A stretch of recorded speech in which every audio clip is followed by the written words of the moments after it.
Bismillahirrahmanirrahim. Assalamualaikum warahmatullahi wabarakatuh. Alhamdulillahilladzi hadana li hadza wa ma kunna linahtadiya laula an hadana Allah. Asyhadu an la ilaha illallah wahdahu la syarika lah wa asyhadu anna sayyidana wa maulana Muhammadan abduhu wa rasuluh, amma ba'd.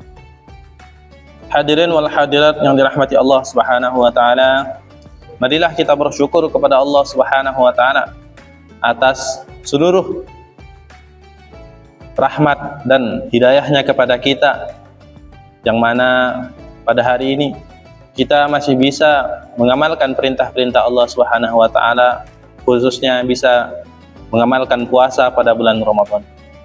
Hadirin wal hadirat rahimakumullah.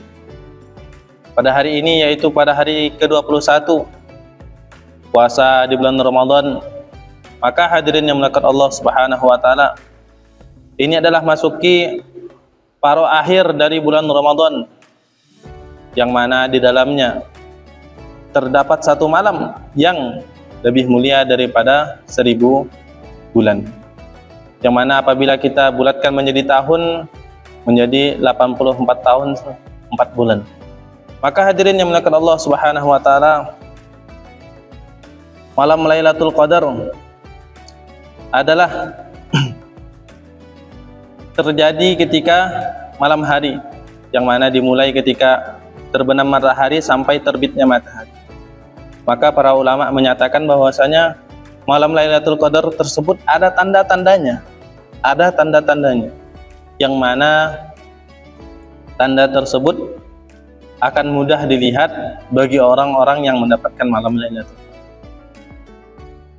Hadirin wal hadirat yang dirahmati Allah Subhanahu wa taala, salah satu tanda daripada datangnya malam Lailatul Qadar adalah pada malam tersebut sangat sunyi. Sekiranya pada malam-malam selain malam Lailatul Qadar, maka akan kita temukan, akan kita dengarkan begitu banyak suara-suara yang aneh, misalnya suara jangkrik atau suara lainnya. Maka dikatakan para ulama bahwasanya apabila malam tersebut ada malam Lailatul Qadar, maka insya Allah pada malam tersebut akan sunyi, bahkan suara jangkrik pun tidak ada.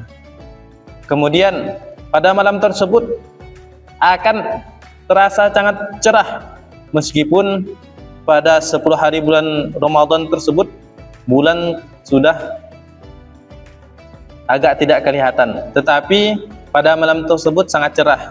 Bahkan dikatakan pada malam tersebut bintang insya Allah tidak ada. Itulah salah satu tanda-tanda datangnya malam Lailatul Qadar. Maka hadirin yang dimuliakan Allah Subhanahu wa taala, pada malam Lailatul Qadar para malaikat turun ke bumi dengan izin Allah Subhanahu wa taala, yang dipimpin oleh malaikat Jibril alaihi salatu wassalam. Maka hadirin yang dimuliakan Allah Subhanahu wa taala, kemudian ketika pada pagi harinya Allah Subhanahu wa taala pun masih tetap memberikan tanda-tanda datangnya malam Lailatul Qadar tersebut.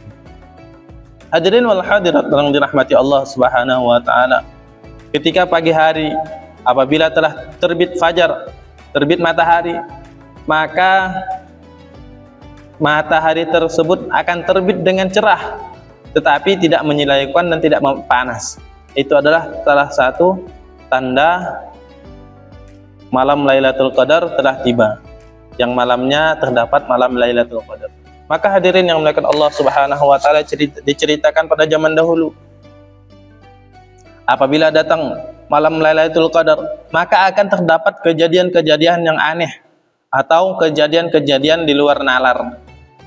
Maka diceritakan, teman saya sendiri bercerita ketika dia berdakwah di Lombok, maka dia melakukan perjalanan pada malam hari. Ini teman saya sendiri yang menceritakan tersebut, berjalan pada malam hari. Ternyata malam tersebut adalah malam Lailatul Qadar. Berjalan pada malam hari, dia berjalan di pinggir laut. Jalannya di pinggir laut. Maka ketika itu